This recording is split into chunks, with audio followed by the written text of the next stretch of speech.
맥추감사주일입니다. 무엇을 감사할까 생각해 보았습니다.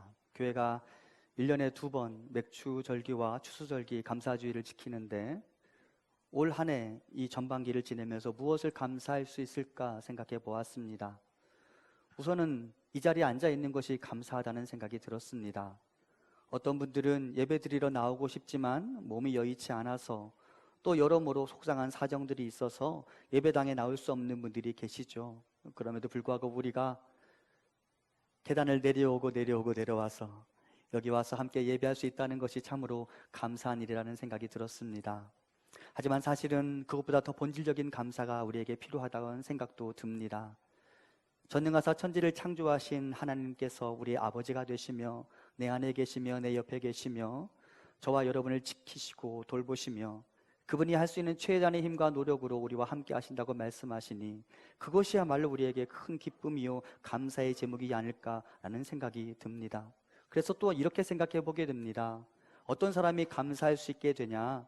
그분이 나의 아버지이심을 믿는 믿음이 있는 사람만이 감사할 수 있게 된다는 생각이 들었습니다. 하나님께서 내 안에 계시고 그분이 내 옆에서 나를 지키시고 돌보신다는 사실을 믿는 믿음의 눈이 열린 사람만이 감사할 수 있겠다는 생각이 들었습니다. 그러므로 맥주 감사주의를 보내며 우리에게 감사와 함께 이런 기도가 있으면 좋겠습니다. 하나님, 하나님의 신비에 눈을 뜨게 하시고 하나님이 내 옆에 계시다는 사실을 믿는 믿음의 눈이 열릴 수 있도록 인도하여 주옵소서.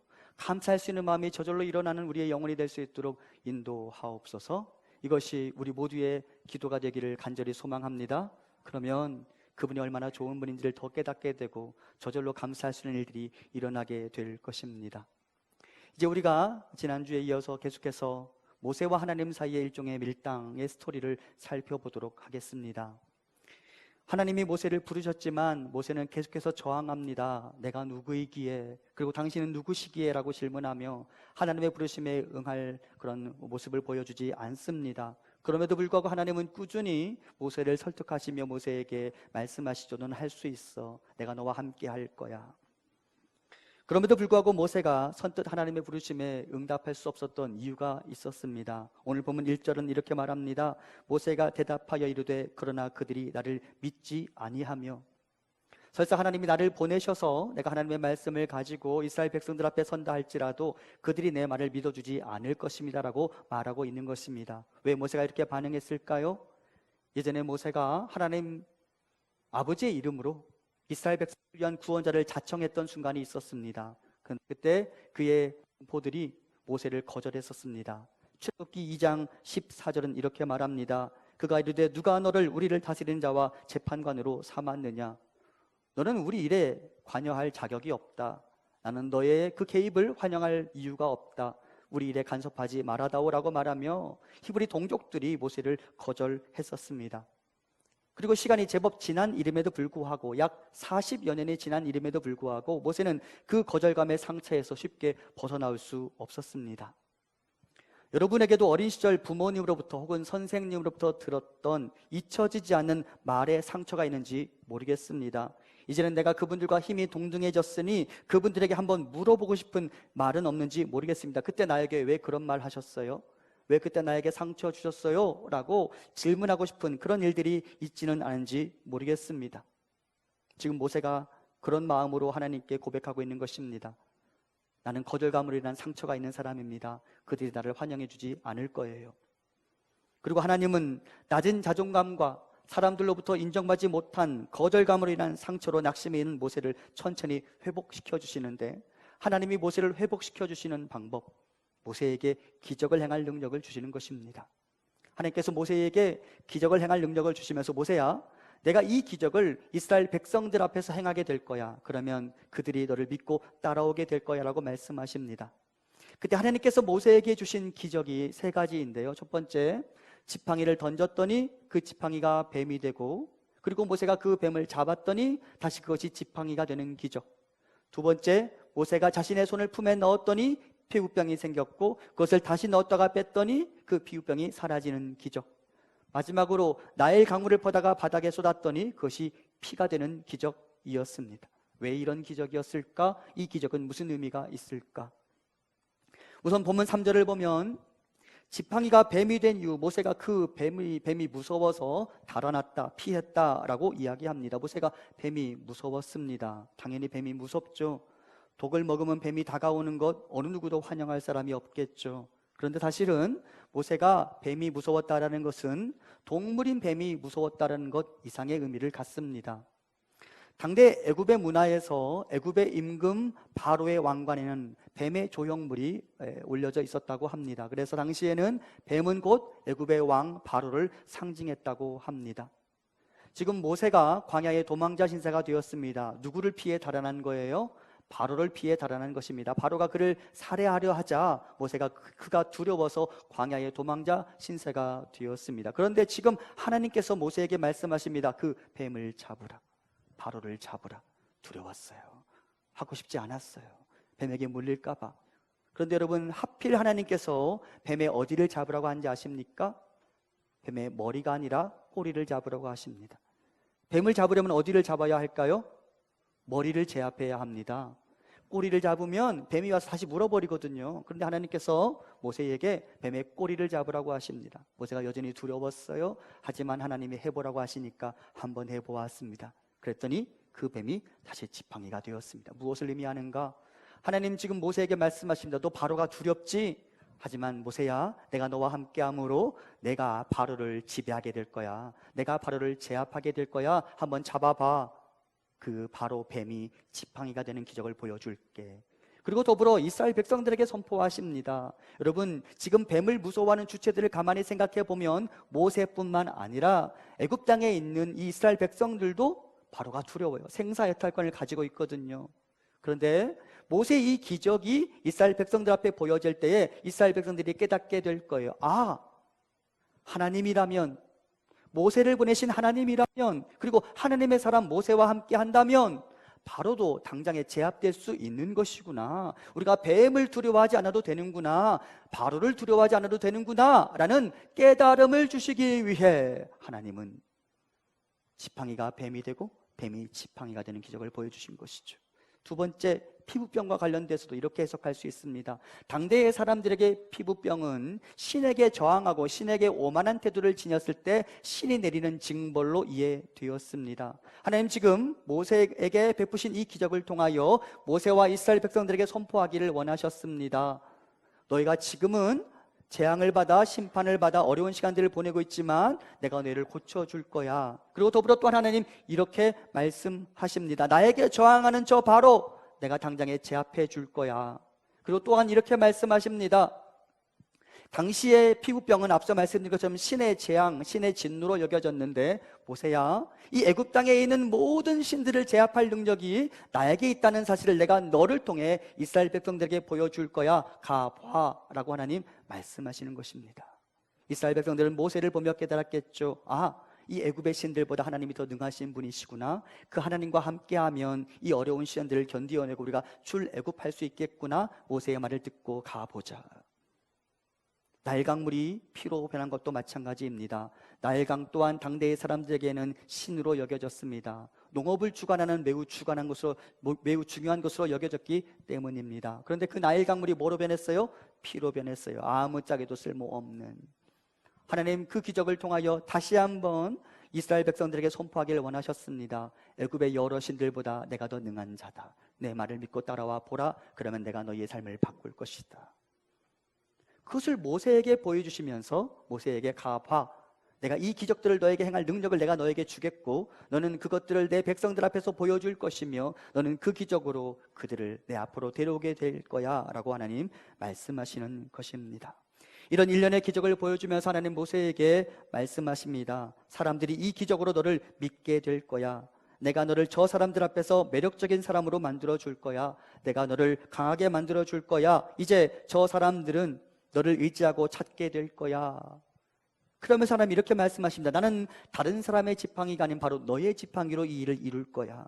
우리 함께 출애굽기 4장 17절 같이 봉독합니다.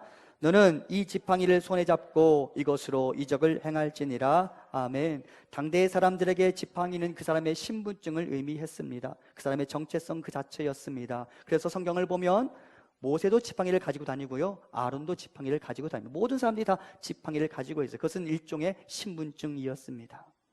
여러분 주민등록증에 있는 그 사진 만족하십니까?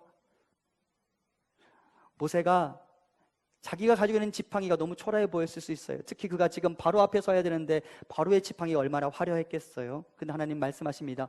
초라해 보이는 그 지팡이로 내가 기적을 이룰 거야, 내가 너와 함께 할 거야 라고 말씀하십니다. 지금도 터키에 가보면 터키 한 박물관에 모세의 지팡이라고 알려진 지팡이가 보관되어 있대요. 약 1m에 이르는 매우 초라해 보이는 지팡이.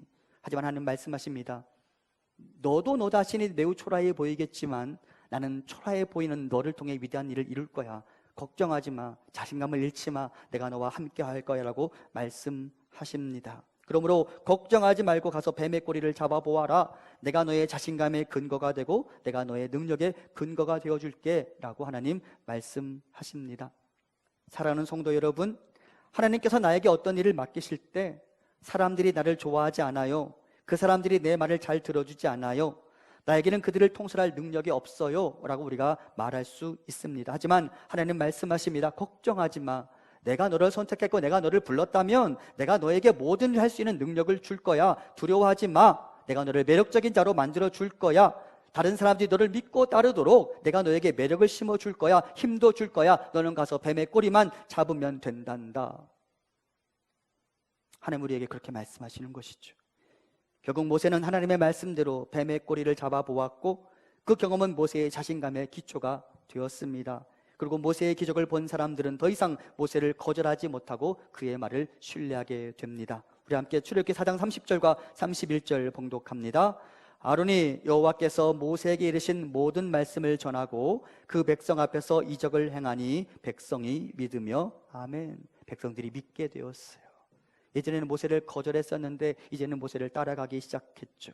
모세의 마음이 움직이고 그가 뱀의 꼬리를 잡은 것처럼 하나님께서 여러분을 어딘가로 보내신다면 내가 두려워하던 그 뱀의 꼬리를 잡아보고 그것이 다시 지팡이가 되는 기적을 경험하는 우리 성도님들 되시기를 간절히 소망합니다. 할 수 없다 말하지 마세요. 두려워하지 마세요. 하나님 말씀하십니다. 두렵지, 걱정되지, 하지만 내 말대로 한 번만 해보자. 가서 뱀의 꼬리를 잡아보자. 그러면 그 뱀이 지팡이가 되는 기적을 경험할 것이다. 순종해보자. 순종은 기적을 낳는단다.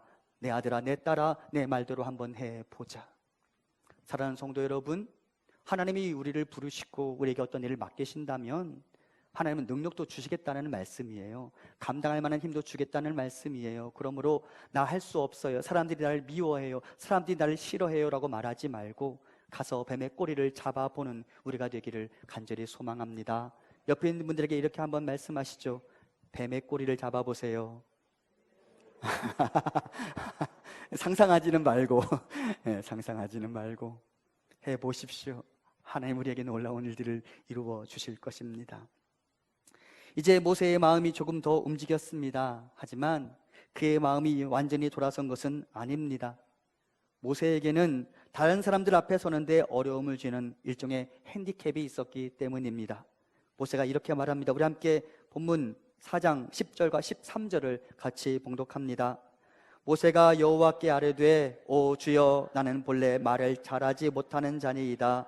주께서 주의 종에게 명령하신 후에도 역시 그러하니 나는 입이 뻣뻣하고 혀가 둔한 자니이다.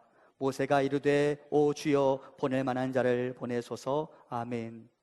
모세는 자신은 말을 잘하지 못하는 사람이라고 고백하는데 실제 모세가 말을 잘하지 못했을까? 성경에 다른 데는 어떤 기록이 나와 있지는 않은데요, 이 본문 이후에도 출애굽기에서만 2번이나 연속적으로 모세는 나는 입이 뻣뻣한 사람이라고 말하고 있는 것으로 보아 실제 모세는 많은 사람들 앞에서 논리정연하게 자신의 의사를 표현하는데 어려움을 겪는 사람이었을 가능성이 높습니다. 게다가 여러분, 모세는 지금 애굽을 벗어난 지 40년이 되었습니다. 모세가 애굽어를 하는데 어려움을 겪었을 거예요. 40년이나 그 말을 쓰지 않았으니까. 더불어 그는 지금 미디안 광야에서 히브리 말도 사용하지 않았어요. 그런데 낯선 언어가 되어버린 그 언어를 가지고 동족들 앞에서도 애굽왕 바로 앞에서 하나님의 말씀을 전달해야 한다고 하니까 모세가 염려가 됐겠죠. 여러분, 영어 공부 얼마나 하셨어요? 오래 하셨죠? 여러분, 지금 여러분 앞에 외국인이 나타났습니다. 뭐라고 하실래요? 지금 뭐라고 하실래요? 미국에 사신 이은경 집사님, 지금 뭐라고 하실래요? 굿모닝 하겠죠? 그리고 나이스 투 미트 유 하겠죠? 그 다음 뭐라고 하실래요? 빠이. 대부분의 사람들은 굿모닝 했으면 나이스 투 미트 유 한 다음에 이렇게 말할 거예요. How do you do? 왜 그런지 아세요? 우리가 그 순서로 배워왔어요. 굿모닝 하고 나이스 투 미트 유 하고 How do you do? 이 순서로 배워왔어요. 그리고 나서 할 말이 없어요. 그것이 우리의 형편이잖아요. 모세가 40년간 애굽 말을 하지 않았어요. 모세가 40년간 히브리 말을 하지 않았어요. 그런데 갑자기 바로 앞에 나타나서, 갑자기 이스라엘 백성들 앞에 나타나서 그동안 하지 않았던 언어로 논리정연하게 그들을 설득할 수 있다? 매우 어려운 일인 것이죠. 모세가 걱정이 된 거예요. 나 할 수 없어요. 내가 입이 뻣뻣한 사람이에요. 모세의 걱정이 저는 이해가 됩니다. 여러분, 말 못하는 목사 어떨까요? 말 못하는 변호사 어떨까요? 손을 떠는 의사, 손을 떠는 간호사, 그 간호사에게 여러분 엉덩이 맡기겠습니까? 그 의사에게 여러분 수술을 맡기겠습니까? 여러분이 장사를 하다가 아르바이트생을 고용했는데 그 아르바이트생이 계산을 못해요. 여러분 그 사람을, 그 학생을 계속해서 캐셔로 고용하겠습니까? 그럴 수 있어요, 없어요? 어렵잖아요. 모세가 지금 그런 딜레마에 빠진 거예요. 그런 고민에 빠진 거예요. 나 말해야 하는데 나는 말을 못하는 사람입니다. 어떻게 해야 합니까? 저는 모세의 고민이 이해가 됩니다. 하지만 하나님은 성경을 보니까 세상에 열등감을 가진 사람들, 그들과 함께 일하시더라고요. 심리학자에 따르면 이 세상 인구의 약 95% 정도가 열등감에 시달린다고 합니다. 사람들이 자신의 학력과 외모와 가정 환경과 직무 능력 등에 대해서 모두가 열등감을 가지고 있습니다. 여러분은 없습니까? 저는 저에게 열등감이 있어요. 무엇이라고 말하기는 어렵지만 저에게도 열등감이 있죠. 왜 웃어요? 키라고 생각했죠 지금. 저에게 열등감이 있어요. 여러분에게도 무엇인가 열등감이 있을 거예요. 모세가 지금 그 열등감을 호소하고 있는데 하나님은 그 열등감을 가진 사람들과 함께 일하시더라고요. 그리고 그 열등감이 하나님의 일을 하는데 아무런 문제가 되지 않게 만들어 주시더라고요. 노아는 술주정뱅이였고요, 아브라함은 거짓말쟁이였고요, 야곱은 사기꾼이었고요, 다윗은 간음하는 사람이었고, 요나는 도망자였고, 호세아는 창녀의 남편이었으며, 아모스는 배운 것이 별로 없는 사람이었고, 베드로는 다혈질에다가 변덕쟁이였으며, 마가는 사도 바울에게 버림받은 사람이었고, 도마는 회의주자였으며, 디모데는 위궤양 환자였습니다. 사도 바울을 또 생각해 봅니다. 사도 바울은 많은 사람들 앞에서 설교해야 되는 사람입니다. 하지만 그는 많은 사람들 앞에서 말하는 데 있어서는 신통치 않은 사람이었습니다.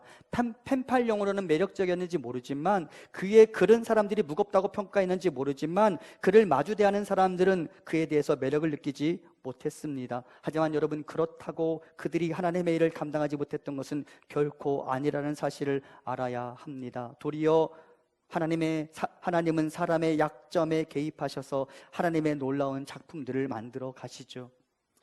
제가 아직도 잊혀지지 않은 초등학교 5학년 2학기, 아마도 제 기억으로는 10월달 혹은 11월달 미술시험이었던 것 같습니다. 그때는 매 달마다 시험을 보았는데 제가 틀렸던 문제 중에 아직도 잊혀지지 않는 문제가 하나 있습니다. 여러분, 정물화를 그리다가 보면 빈 공간이 생기죠.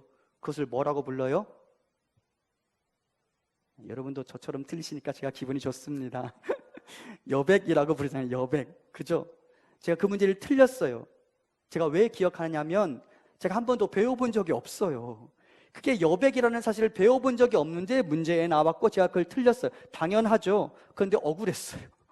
배워본 적이 없는데. 제가 아직도 기억해요. 그런데 여러분, 하나님은 우리의 핸디캡, 나의 약점, 아무것으로 채워져 있지 않은, 자랑할 것이 없는 그 여백 가운데 개입하셔서 우리에게 아름다운 작품을 만들어내시는 분이십니다. 나의 약점이 하나님의 일을 하는데 아무런 장애가 되지 않는다는 사실을 여러분 기억하시기 바랍니다. 이제 하나님이 그 모세의 약점을 어떻게 커버해 가시는지 한번 보도록 하겠습니다. 출애굽기 4장 12절부터 16절까지 몇 구절을 화면을 보면서 함께 봉독해 보겠습니다. 이제 가라, 내가 내 입과 함께 있어서 할 말을 가르치리라. 레위 사람 내 형 아론이 있지 아니하냐? 그가 말 잘하는 것을 내가 아노라. 그가 너를 만나러 나오나니 그가 너를 볼 때에 그의 마음에 기쁨이 있을 것이라.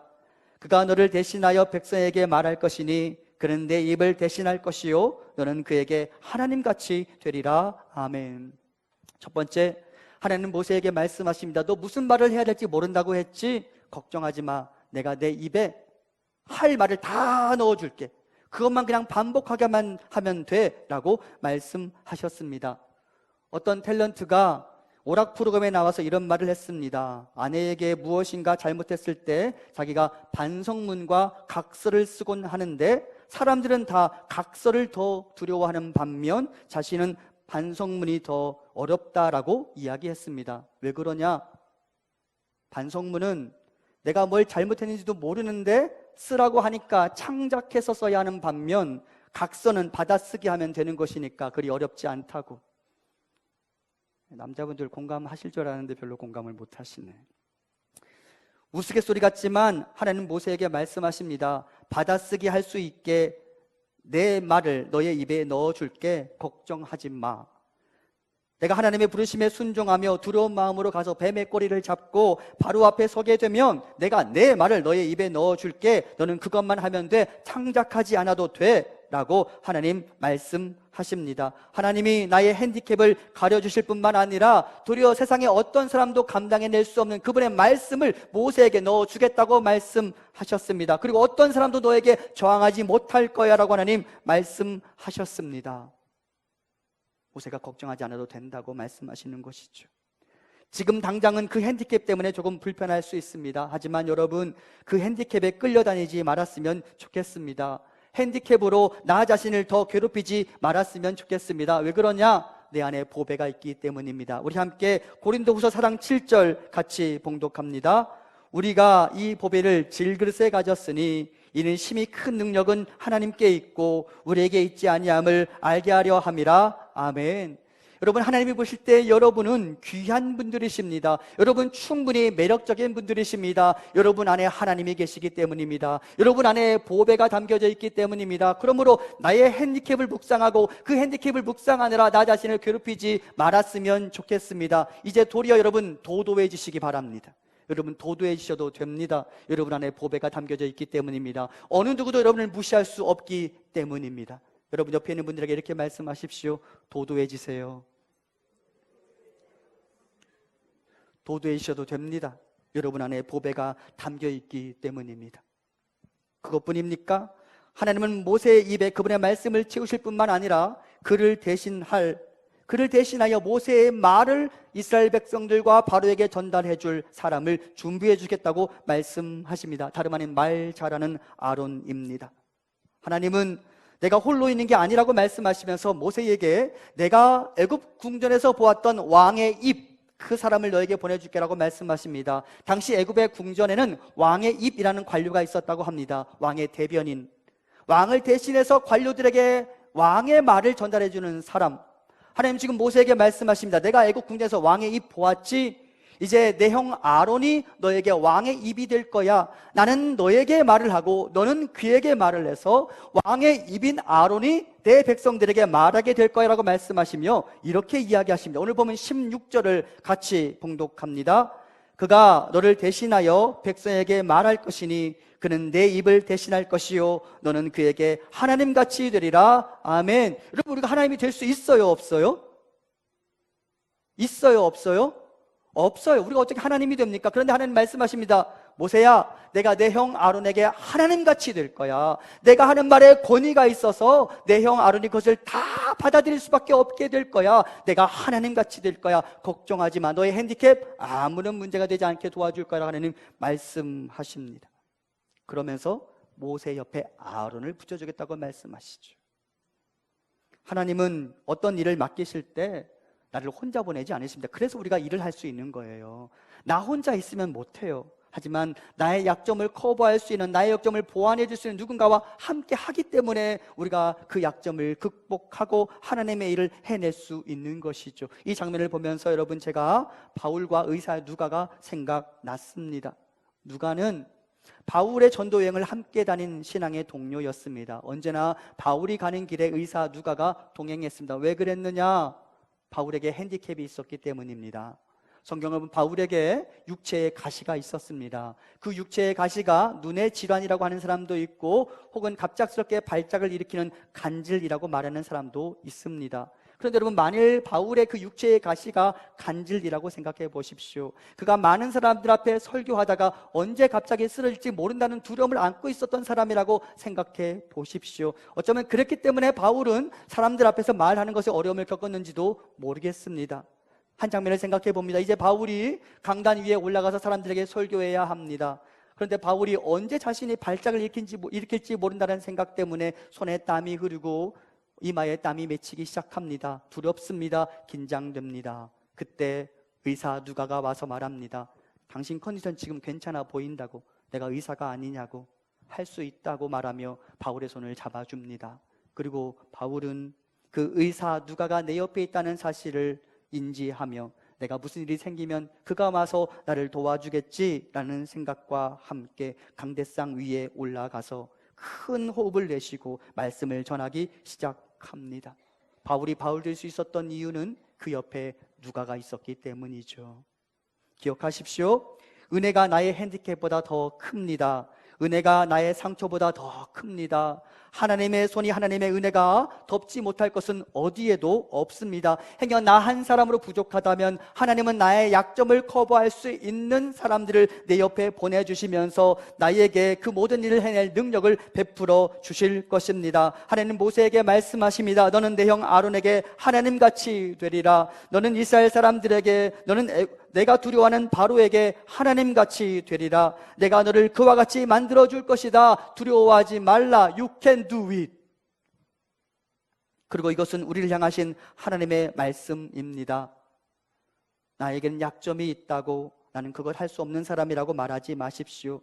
그것은 어쩌면 이유가 아닌 핑계일 가능성이 높습니다. 나를 강하게 하시며 나를 홀로 있게 내버려 두지 않으시는 하나님, 나의 약점을 충분히 메꾸시는 하나님을 의지하며 가서 뱀의 꼬리를 잡아보고 바로 앞에 서서 내 입에 할 말을 주시는 하나님의 말씀을 따라 하나님이 말씀하시는 대로 외쳐보는, 받아쓰기 해보는 우리가 될 수 있기를 소망합니다. 해보시면 하나님이 우리로 능히 감당케 하실 것입니다. 나의 핸디캡이 아무리 크다 한들 하나님의 은혜보다 크지 않아요. 하나님은 그 핸디캡을 다 덮고도 남는 능력으로 저와 여러분을 책임져 주실 것입니다. 한편 모세가 계속해서 하나님의 부르심에 저항하자 좀처럼 화를 내지 않으시는 하나님이 화를 내십니다. 본문 14절 같이 볼까요? 시작. 여호와께서 모세를 향하여 노하여 이르시되. 핑계와 핑계를 대니까 하나님이 모세에게 화를 내셨습니다. 그리고 모세가 두려운 마음으로 순종합니다. 결과가 어떻게 되었습니까? 사람들로부터 받았던 거절감과 자신의 약점 때문에 한 발짝도 앞으로 나갈 수 없었던 그를 하나님이 일으켜 세워주시고 그에게 힘을 주셨고, 그는 그 하나님의 힘에 의지하여 순종했고, 그리고 백성들이 모세의 말을 믿게 되며 바로가 항복하게 됩니다. 출애굽기 4장 30절과 31절 다시 화면을 보면서 같이 봉독합니다. 아론이 여호와께서 모세에게 이르신 모든 말씀을 전하고 그 백성 앞에서 이적을 행하니 백성이 믿으며. 모세의 걱정이 뭐였어요? 저들이 내 말을 믿지 않을 거라는 걱정이 있었는데 하나님이 그 걱정을 단번에 알려주셨습니다. 여러분, 누가 말했어요? 지금 본문에 보면 누가 이스라엘 백성들 앞에서 이야기를 했어요? 아론이 이야기했습니다. 하나님 말씀하신 대로. 결국 모세는 자신의 약점보다 훨씬 더 크신 하나님의 은혜와 능력으로 나는 할 수 없다고 여겼던 바로 그 일을 해내게 됩니다. 그야말로 바울의 고백이 어울리는 장면이라고 볼 수 있습니다. 빌립보서 4장 13절 같이 봉독합니다. 내게 능력 주시는 자 안에서 내가 모든 것을 할 수 있느니라. 아멘. 누군가가 이런 말을 하더라고요. 나이가 드는 것이란 내가 지극히 평범하고 평범한 사람이라는 사실을 알아가는 것이라고. 그렇죠. 어릴 때는 여러분 천재인 줄 알았죠. 여러분 모든 일을 다 해낼 수 있는 사람인 줄 알았죠. 여러분 뭔가 한 가닥 할 수 있는 사람이라고 스스로 생각해 본 적 없으십니까? 저는 그렇게 생각했어요. 저는 제가 정말 대단한 사람인 줄 알았어요. 그런데 자라고 보니까, 시간이 지나고 보니까 저는 지극히 평범하고 평범한 사람이더라고요.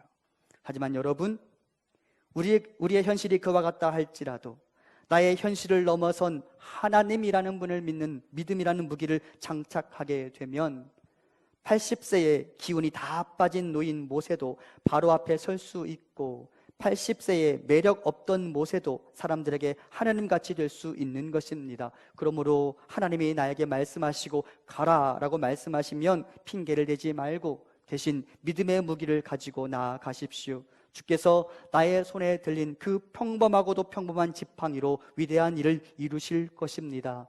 거창한 달란트가 없어도 됩니다.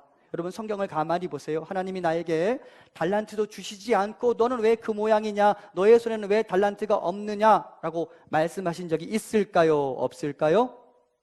있어요? 없어요? 없어요. 하나님이 나에게 달란트도 주시지 않고 너는 왜 달란트가 없어라고 말씀한 적이 없어요. 여러분 당시에 달란트는 계산하는 방법에 따라 다르지만 어떤 면에서는 13억 정도가 된다고 말합니다. 여러분 수중에 13억 있어요? 없어요? 하나님이 여러분에게 그거 주셨어요? 안 주셨어요? 줬어요? 안 줬어요? 여러분 달란트 있어요? 없어요?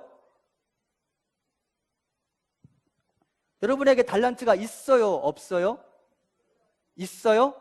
대단한 분들이시네. 저는 없어요. 저는 없어요. 하나님 나한테 13억 주신 적이 없어요. 하나님 나에게 13억짜리 가치가 있는 그 못을 주신 적이 없어요.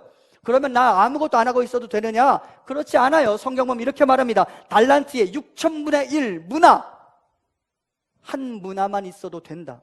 그 문화로 내 일에 최선을 다하라고 말씀하십니다. 여러분 달란트가 있으니까 좋겠네요. 저는 달란트가 없어요. 하지만 여러분 저에게 달란트가 없다고 저는 띵가띵가 놀지 않을 거예요. 저에게는 문화는 있으니까.